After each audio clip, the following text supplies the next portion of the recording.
Hello my learner, welcome in sky classes. इस video में हम यूपी पीजीटी 2013 के क्वेश्चन पेपर को सॉल्व करने वाले हैं विद फुल एक्सप्लेनेशन। तो ये एक तरीके से आपके लिए प्रैक्टिस सेट भी हो जाएगा और प्रीवियस ईयर क्वेश्चन पेपर को आप सॉल्व भी कर लेंगे इस वीडियो की हेल्प से। तो यहाँ पर हम लोग कुछ क्वेश्चन सॉल्व करते हैं यूपी पीजीटी 2013 बायोलॉजी के क्वेश्चन पेपर को। So let's moving forward. So यहाँ पे देखते हैं हम लोग अपना फर्स्ट क्वेश्चन जो कि 2013 के क्वेश्चन पेपर में पूछा गया था। ठीक है, तो पहला क्वेश्चन अगर हम देखें तो क्वेश्चन पूछा गया है जोंक में चूषक पाए जाते हैं। मतलब जो शकर्स होते हैं वो जोंक में कहाँ प्रेजेंट होते हैं, मतलब हेरोडिनेरिया में कहाँ प्रेजेंट होते हैं, या फिर लीच हम लोग कह लें कहाँ प्रेजेंट होते हैं।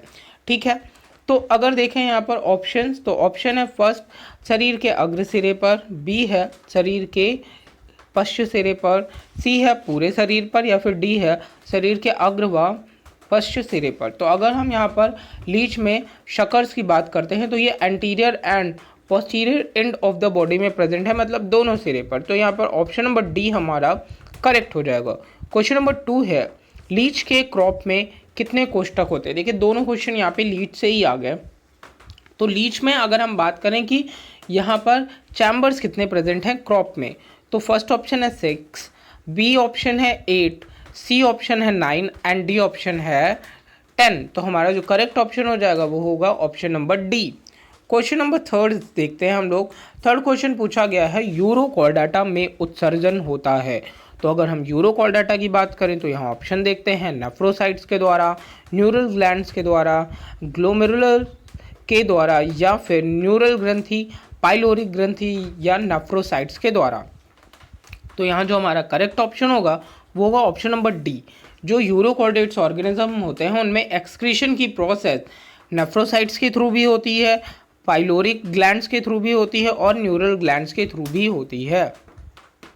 नेक्स्ट क्वेश्चन है क्वेश्चन नंबर 4, स्कोलियोडोन की लाल रुधिर कणिकाएं होती हैं। मतलब जो रेड ब्लड सेल्स हैं स्कोलियोडोन में वो कैसी होती हैं, एरिथ्रोसाइट्स कैसी होती हैं। क्या ये गोल होती हैं केंद्रक युक्त, बी है गोल केंद्रक विहीन, सी है अंडाकार केंद्रक युक्त, या फिर अंडाकार केंद्रक विहीन। तो यहाँ पर अगर हम ऑप्शंस पे फोकस करें तो हमारा जो करेक्ट ऑप्शन होगा वो होगा ऑप्शन नंबर सी। इनमें होती हैं ओवल और न्यूक्लिएटेड, मतलब अंडाकार और केंद्रक युक्त होती हैं स्कोलियोडोन की red blood cells. Next question देखते हैं। क्वेश्चन नंबर 5 है हमारा। फिफ्थ क्वेश्चन है जीवों द्वारा अपघटित होने वाला प्रदूषण है। मतलब क्वेश्चन ने ये पूछा कि बायोडिग्रेडेबल पॉल्यूटेंट इनमें से कौन सा है। तो प्लास्टिक तो बिल्कुल भी नहीं है, एस्बेस्टस भी नहीं है, पारा भी नहीं है। तो सीवेज जो है हमारा ये बायोडिग्रेडेबल होता है। तो ऑप्शन नंबर सी हमारा करेक्ट ऑप्शन हो जाएगा। नेक्स्ट क्वेश्चन देखते हैं। क्वेश्चन नंबर 6 है। क्वेश्चन नंबर 6 है अधोगामी रूपांतरण विशिष्ट लक्षण है। अधोगामी का मतलब होता है रेट्रोग्रेसिव मेटामॉर्फोसिस। जो कैरेक्टरिस्टिक है वो किसकी है, क्या वो यूरोकॉर्डाटा की है, हेमिकॉर्डाटा की है, सिफेलोकॉर्डाटा की है, या फिर ऑल ऑफ द अबव, मतलब इनमें से सब की है। तो अगर हम यहाँ देखें इसका ऑप्शन जो हमारा करेक्ट होगा कि, और वो ऑप्शन हमारा करेक्ट होगा ऑप्शन नंबर ए। ठीक है, जो यूरोकॉर्डेट्स होते हैं उनमें प्रेजेंट होता है रेट्रोग्रेसिव मेटामॉर्फोसिस। ठीक है, so option number A correct हो जाएगा। क्वेश्चन नंबर 7 है यहाँ पर सबसे छोटा फीता कृमि होता है। मतलब जो स्मॉलेस्ट टेपवॉर्म है वो कौन है। सो ऑप्शन नंबर सी हमारा करेक्ट होगा इकाइनोकोकस। ठीक है, तो टीनिया भी नहीं होगा, मोनोजिया भी नहीं होगा, कोटुगोनिया भी नहीं होगा। सो हमारा इकाइनोकोकस हो जाएगा करेक्ट ऑप्शन, ये स्मॉलेस्ट टेपवॉर्म है। क्वेश्चन नंबर 8 है आरएनए तथा प्रोटीन का संश्लेषण होता है। तो अब अगर हम बात करें कि आरएनए और प्रोटीन का संश्लेषण या सिंथेसिस किस स्टेज में होती है, एस फेज़ में होती है। तो हम तो जानते हैं एस फेज़ में तो डीएनए का रेप्लिकेशन होता है, G1 फेज़ होती है, G1 एंड G2 फेज़ होती है, या फिर M फेज़ होती है। तो एग्जैक्टली यहाँ हमारा जो करेक्ट ऑप्शन होगा वो होगा option number B, G1 phase में होती है। हम बोलते हैं G1 फेज़ में ही हमारे आरएनए और प्रोटीन का फॉर्मेशन होता है। क्वेश्चन नंबर 9 देखते हैं यहाँ पर। तो क्वेश्चन नंबर 9 है हमारे सामने एम्फिओक्सिस के भ्रूणीय परिवर्धन में अंतःवृद्धि होती है। मतलब जो एम्बोली की प्रोसेस होती है। देखिए ये क्वेश्चन बहुत बार पूछा गया है। एम्बोली की जो प्रोसेस होती है वो एम्फियोक्सिस की डेवलपमेंट की प्रोसेस में होती कब है, स्टेज कौन सी होगी, तो एग्जैक्टली वो गैस्ट्रुलेशन फेज होती है। मतलब यहाँ पर अगर हम देखें सो जो हमारा ऑप्शन नंबर ए विदलन मतलब क्लीवेज के टाइम पर, बी है ब्लास्टुलेशन में, या सी है ऑर्गेनोजेनेसिस में, या फिर डी होगा गैस्ट्रुलेशन में। तो यहाँ पर हमारा जो करेक्ट ऑप्शन होगा वो ऑप्शन नंबर डी हो जाएगा। क्वेश्चन नंबर 10 देखते हैं। हाथी पाँव नामक रोग का वाहक है। अब ये तो पता ही होगा आप लोगों को कि यहाँ पर जो हमारा हाथी पाँव नामक रोग का वाहक कौन होगा, क्यूलेक्स मॉस्किटो। नहीं भाई, देखिए अगर यहाँ पर ऑप्शन नंबर सी ना होता संक्रमित क्यूलेक्स मच्छर, तब तो हमारा करेक्ट ऑप्शन ए ही होता। लेकिन देखिए इन्होंने दो ऑप्शन दिए, दो ऑप्शन में क्या है, क्यूलेक्स मॉस्किटो, मादा एनाफिलीज मच्छर, उपरोक्त में से कोई नहीं, और सी है यहाँ पर संक्रमित क्यूलेक्स मच्छर। तो नॉर्मल क्यूलेक्स से थोड़ी ना होगा, जो इन्फेक्टेड, जो पहले से ही जिसमें डिजीज़ प्रेजेंट होगी, है ना, जो हमारा फाइलेरियासिस वाला फाइलेरिया वॉर्म होगा, या हमारा जो ऑर्गेनिज्म है जिसे हम लोग बोलते भी हैं उस ऑर्गेनिज्म को वुचेरिया का ऑर्गेनिज्म, तो वो जिनमें प्रेजेंट होगा जिस मॉस्किटो में, वही तो वाहक होगा। तो एग्जैक्टली हमारा यहाँ ऑप्शन नंबर सी करेक्ट हो जाएगा। नेक्स्ट क्वेश्चन है 11th क्वेश्चन देखते हैं। क्वेश्चन नंबर 11 में है कौन सी प्रोटीन मनुष्य के शरीर में प्रचुर मात्रा में पाई जाती है। Most of the time repeated question. So option number C तुरंत आप लगा सकते हैं, कोलेजन जो है वो आपका करेक्ट ऑप्शन हो जाएगा। बाकी केराटिन जो कि हमारे हेयर्स नेल्स में प्रेजेंट है वो नहीं होगा। इम्यूनोग्लोबुलिन जो कि हमारे जो IgA IgG हमारी इम्यूनिटी वाली सेल्स हैं उनमें प्रेजेंट है। हीमोग्लोबिन आप जानते ही हैं। तो प्रोटीन कौन सी ज़्यादा प्रेजेंट होगी, कोलेजन। ठीक है, नेक्स्ट क्वेश्चन देखते हैं। और यहाँ पर हमने सॉल्व किया 11 क्वेश्चन। नेक्स्ट है यहाँ पर 12 क्वेश्चन। बट उससे पहले ही एक बात कर लेते हैं, अगर अभी तक आपने चैनल को सब्सक्राइब नहीं किया है तो आप चैनल को सब्सक्राइब कर लें, ये वीडियो अपने फ्रेंड से शेयर कर दें ताकि और लोग भी प्रीवियस ईयर के क्वेश्चन पेपर्स को देख पाएँ। ठीक है, नेक्स्ट क्वेश्चन देखते हैं। क्वेश्चन नंबर 12 है यहाँ पर, पेसमेकर हृदय में क्या कार्य करता है। पेसमेकर आप जानते हैं हमारे हार्ट में प्रेजेंट होता है और इसका वर्क क्या होता है, क्या ये हृदय स्पंदन को आरंभ करता है, या फिर ये हृदय स्पंदन को डिक्रीज़ करता है, या फिर इंक्रीज़ करता है, या फिर हृदय में रक्त प्रवाह को नियंत्रित करता है। तो ये हमारे हृदय स्पंदन को आरंभ करता है। ठीक है, मतलब ये करता है इनिशिएट हार्ट बीट को। तो ऑप्शन नंबर ए हमारा करेक्ट ऑप्शन हो जाएगा। नेक्स्ट क्वेश्चन है यहाँ पर क्वेश्चन नंबर 12 हो गया। 13 क्वेश्चन देखते हैं। 13 क्वेश्चन है हमारा, एस्ट्रोजन हार्मोन का श्रावण नियंत्रित होता है। जो एस्ट्रोजन हार्मोन होता है उसे कंट्रोल कौन करता है, उसे FSH कंट्रोल करता है, फॉलिकुलर स्टिमुलेटिंग हार्मोन, या प्रोजेस्टेरोन, या टेस्टोस्टेरोन, या फिर जितने भी उपरोक्त दिए हैं उनमें से कोई नहीं। तो FSH फॉलिकुलर स्टिमुलेटिंग हार्मोन ये कंट्रोल करता है एस्ट्रोजन को। सो ऑप्शन नंबर ए करेक्ट हो जाएगा। क्वेश्चन नंबर 14 देखते हैं। क्वेश्चन नंबर 14 है यहाँ पर, DNA में पाया जाने वाला वह कौन सा नाइट्रोजनी क्षार है जिसमें एक वलय संरचना होती है। मतलब है which one is DNA nitrogenous base with single ring structure. तो देखिए यहाँ पर अगर हम बात करते हैं प्यूरिन और पिरिमिडीन की, तो प्यूरिन आप जानते हैं एडेनिन ग्वानिन होता है, और पिरिमिडीन यहाँ पर थाइमिन, साइटोसिन और यूरेसिल होता है। अब यहाँ पर इन्होंने जो ऑप्शन यूरेसिल और थाइमिन दे रखा है, तो उस हिसाब से प्रॉपर जो इन्होंने आंसर माना है वो तो बी ही माना है। तो थाइमिन इन्होंने करेक्ट आंसर माना है। ठीक है, नेक्स्ट है क्वेश्चन नंबर 15 हम देखते हैं। 15 क्वेश्चन है, स्तनी के भ्रूण में एलेंटॉइस का क्या फंक्शन होता है। ठीक है, एलेंटॉइस आप लोग जानते हैं, जो एम्ब्रियो है उसमें एलेंटॉइस, योक, एमनियन, कोरियन प्रेजेंट होते हैं। तो पूछा इन्होंने पर्टिकुलर एलेंटॉइस। देखिए ये टॉपिक से क्वेश्चन आते हैं, तो अगर हम प्रीवियस ईयर कई सारे पेपर्स को देखें तो इनसे भी एम्ब्रियोजेनेसिस से क्वेश्चन आए हैं और इसी तरीके से आते हैं। सो यहाँ पर अगर बात करें कि स्तनी के भ्रूण में एलेंटॉइस का क्या कार्य होता है, तो एलेंटॉइस का कार्य होता है एक्सक्रीशन का। ठीक है, उत्सर्जन का होता है। तो यहाँ पर हमारा जो करेक्ट आंसर हो जाएगा एलेंटॉइस का, वो यहाँ पर बी हो जाएगा, एक्सक्रीशन। ठीक है, नेक्स्ट क्वेश्चन देखते हैं। 16 क्वेश्चन है। 16 क्वेश्चन में पूछा गया जेनेटिक ड्रिफ्ट होती है, एवोल्यूशन के टॉपिक से क्वेश्चन पूछा गया। तो जेनेटिक ड्रिफ्ट छोटी जनसंख्या, बड़ी जनसंख्या, आइलैंड जनसंख्या या मेंडेलियन जनसंख्या। तो हमारा जो करेक्ट आंसर होगा वो होगा ऑप्शन नंबर ए, छोटी जनसंख्या में। ठीक है, तो 16 का ऑप्शन नंबर ए, स्मॉल पॉपुलेशन में हम जेनेटिक ड्रिफ्ट को देखते हैं। क्वेश्चन नंबर 17 है, पक्षियों के सबसे छोटे पंख कहलाते हैं।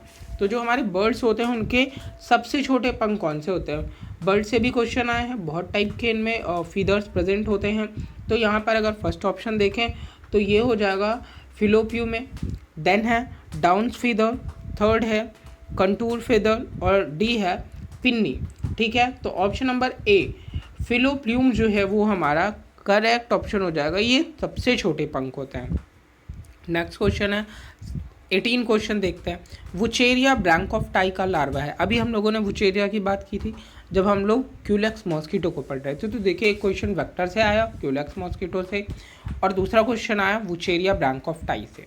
तो इनके लार्वा का क्या नाम होता है? तो वुचेरिया ब्रैंक ऑफ टाई के लार्वा में फर्स्ट ऑप्शन देखें तो माइक्रोफाइलेरिया है, ट्रोकोफोर लार्वा है, बाइपिनेरिया लार्वा है, सर्केरिया लार्वा है। तो देखिए फाइलेरियासिस बोलते हैं ना हम लोग, डिजीज़ बोलते हैं, तो उसी से अगर रिलेट करो तो क्या माइक्रोफाइलेरिया नहीं हो जाएगा? सो ऑप्शन नंबर ए हमारा करेक्ट ऑप्शन हो जाएगा। तो 18 में हम लोगों ने पढ़ा भी वुचेरिया ब्रैंक ऑफ टाई का लार्वा है और क्या है, सो वो माइक्रोफाइलेरिया लार्वा है। ठीक है, बाइपिनेरिया आप जानते हैं स्टारफिश का लार्वा होता है, और सर्केरिया लार्वा की बात करें तो ये हमारा फैशियोला का लार्वा होता है। ट्रोकोफोर की बात करें जो हमारा बी ऑप्शन दिया है, ट्रोकोफोर हम लोग जानते हैं ये नेरिस का लार्वा होता है। ठीक है, तो इस तरीके से लार्वा भी हम लोगों ने पढ़ लिए। वैसे अगर आप इन सेलेक्टेड टॉपिक्स को देखें तो जो अभी आप लोगों ने टीजीटी का एग्ज़ाम दिया होगा, उसका पेपर देखा होगा, तो उसमें आप लोगों ने देखा होगा कि लार्वा से क्वेश्चन नहीं थे। ठीक है, क्वेश्चन नंबर 19 है, मतलब जो 2021 का है। क्वेश्चन नंबर 19 है, काई स्क्वायर टेस्ट जुड़ा है। ये क्वेश्चन आपका कहाँ से आया? बायोस्टैटिक्स से। ठीक है, बायोस्टैटिक्स से। तो यहाँ पर जो आयोग ने क्वेश्चन माना है वो क्वेश्चन का आंसर क्या होगा पता नहीं, तो इसलिए ये अभी तक एक्सपेक्टेड नहीं है। वैसे ऑप्शन नंबर ए को करेक्ट माना गया है, बट आप देख लीजिएगा कि इसका आंसर क्या होगा करेक्ट, और आप लोग कमेंट सेक्शन में बताइएगा। ठीक है, तो यहाँ पर वैसे तो ऑप्शन नंबर ए को करेक्ट माना गया है, लेकिन आपका क्या आंसर है आप अपना आंसर दीजिएगा। ठीक है, और देन हम देखते हैं क्वेश्चन नंबर 20 को। क्वेश्चन नंबर 20 है, एंटीकोडॉन्स होते हैं। एंटीकोडॉन्स कहाँ होते हैं भाई? डीएनए में होता है? नहीं। एमआरएनए में होता है? बिल्कुल नहीं होते हैं। आरआरएनए में होते? नहीं होते। तो टीआरएनए बचा, टीआरएनए में होते हैं। आपको पता है कि जब ट्रांसलेशन की प्रोसेस करा रहे होते हैं हम लोग, तो ट्रांसलेशन की प्रोसेस में टीआरएनए ही तो है जो एंटीकोडॉन्स लेकर के आता है, और एमआरएनए में कोडॉन जो है उनसे अटैच होता है। नेक्स्ट क्वेश्चन देखते हैं, क्वेश्चन नंबर 21 है। 21 है, ब्रैंकियोस्टोमा में जल की धारा उत्पन्न होती है। ब्रैंकियोस्टोमा ऑर्गेनिज्म के बारे में आप लोग जानते होंगे, उनमें सीलिया प्रेजेंट होते हैं। ठीक है, तो अगर हम ये बात करें कि जल की धारा मतलब जो वाटर करंट है वो प्रोड्यूस होता है सीलिया के थ्रू होता है, सिराई के थ्रू होता है, व्हील ऑर्गन्स के थ्रू होता है, या फिर रोस्ट्रम के थ्रू होता है। तो अगर हम यहाँ पर ऑप्शन की बात करें, सो लर्नर इस क्वेश्चन का आंसर भी आपको ही करना है कि ब्रैंकियोस्टोमा में जो जल की धारा है वो किसके थ्रू उत्पन्न होती है। ठीक है, इस क्वेश्चन का आंसर भी आप ही करेंगे।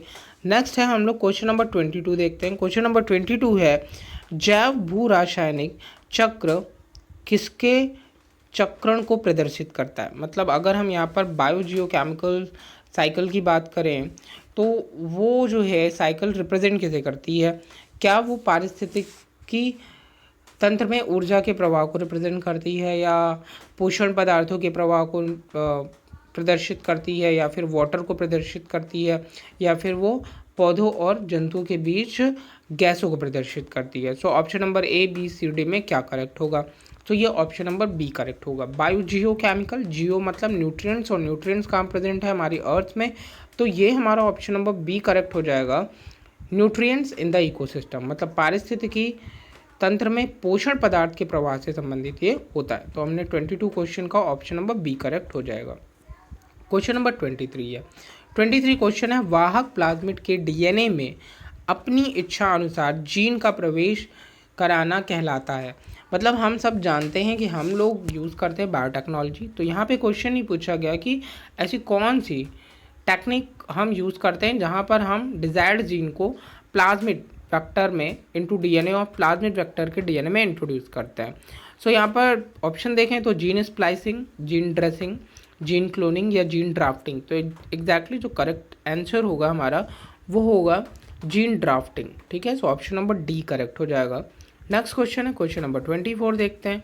24 इजी क्वेश्चन है। भारत में प्रोजेक्ट टाइगर आपको पता है 1973 में स्टार्ट किया गया था, सो ऑप्शन नंबर ए करेक्ट हो जाएगा। क्वेश्चन नंबर 25 देखते हैं। 25 क्वेश्चन पूछा गया है, जिलेटिन से कैप्सूल का निर्माण जंतु के किन भागों को उबाल कर किया जाता है? तो वो हॉर्न होंगे, हूफ होंगे, स्किन होंगे या ऑल ऑफ द अबव होंगे? तो देखिए जो जिलेटिन कैप्सूल है वो जिसे हम फॉर्म करते हैं, जिसमें जिलेटिन प्रेजेंट होता है, उसको जंतुओं की स्किन और बोन के कोलेजन से बनाया जाता है। ठीक है, तो यहाँ पर अगर हम बात करें तो एक तरीके से आप इसके आंसर को देखें तो ये भी आयोग की तरफ से अभी क्लियर नहीं है, तो इसका ऑप्शन एक तरीके से स्किन भी हो सकता है and even all of the above भी ऑप्शन दिया गया है। तो ये चीज़ है, यहाँ पर all of the above answer दिया गया है।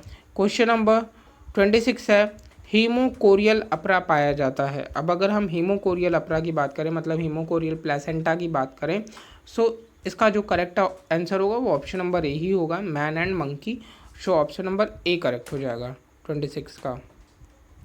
नेक्स्ट क्वेश्चन देखते हैं क्वेश्चन नंबर 27 क्वेश्चन है, शरीर में ऊर्जा का मुख्य स्रोत है। क्या होगा शरीर में ऊर्जा का मुख्य स्रोत? वसा होगा, प्रोटीन होगा, कार्बोहाइड्रेट होगा या विटामिन होगा? सो जो कार्बोहाइड्रेट है उसे हम लोग बोलते हैं कि ये हमारा शरीर में ऊर्जा का प्रमुख स्रोत होता है। ठीक है, नेक्स्ट क्वेश्चन है 28 क्वेश्चन है, सरीसृप जंतुओं का युग है। अब देखिए ये आपका जियोलॉजिकल स्केल कह सकते हैं हम लोग, जियोग्राफिकल स्केल हम लोग कह सकते हैं, उससे ये क्वेश्चन पूछा गया। तो सरीसृप का जो युग है वो हम किसे बोलते हैं? पैलेयोजोइक को बोलते हैं, कार्बोनिफेरस को बोलते हैं, मीसोजोइक को बोलते हैं या आर्कियोजोइक को बोलते हैं? तो जो हमारा करेक्ट ऑप्शन होगा वो होगा ऑप्शन नंबर सी, मीसोजोइक को बोलते हैं। ठीक है, तो मीसोजोइक हो जाएगा हमारा करेक्ट आंसर। जो हमारे ऑर्गेनिज्म हैं, रेप्टाइल्स, उनको हम मीसोजोइक की राह से कनेक्ट करते हैं। क्वेश्चन नंबर 29 है। 29 क्वेश्चन में पूछा गया कि अरिस्तु की लालटेन किससे संबंधित है? अरिस्टोटल, लैटोन जो हम लोग बोलते हैं वो हम किसे बोलते हैं? सो ये भी क्वेश्चन आप लोगों ने देखा ही होगा कि उसका जो फंक्शन है वो किससे है? श्वसन के लिए है, चबाने के लिए है, उत्सर्जन के लिए है या जनन के लिए? तो क्वेश्चन नंबर 29 का जो करेक्ट ऑप्शन होगा वो बी होगा, मैस्टिकेशन, जिसे हम लोग चबाने के लिए बोलते हैं, वो करेक्ट ऑप्शन होगा। मैस्टिकेशन में यूज़ किया जाता है इनका। क्वेश्चन नंबर 30 है, इकाइनोकोकस ग्रैनुलोसस का प्राथमिक पोषक क्या होता है? ठीक है, तो इकाइनोकोकस जो है आपका, उसका जो प्राथमिक पोषक होता है वो डॉग होता है, मतलब ना तो भेड़, मनुष्य, शुअर नहीं, बल्कि डॉग होगा। बी ऑप्शन आपका करेक्ट ऑप्शन होगा। तो इस तरीके से हमने यहाँ पर प्रैक्टिस की, 30 क्वेश्चन सॉल्व किए। कुछ क्वेश्चन आपसे भी पूछो, उनका आप लोग ज़रूर कमेंट में आंसर दीजिएगा। और फिर से अगर आपने चैनल नहीं सब्सक्राइब किया है तो चैनल को सब्सक्राइब कर लें, ताकि आगे भी हम कुछ ऐसे क्वेश्चंस अगर सॉल्व करें तो वो वीडियोस आप तक भी पहुँचें। वीडियो को शेयर ज़रूर कीजिएगा, और अगर एक भी क्वेश्चन आपके लिए हेल्पफुल लगा हो तो आप वीडियो को लाइक भी कर सकते हैं। Thank you.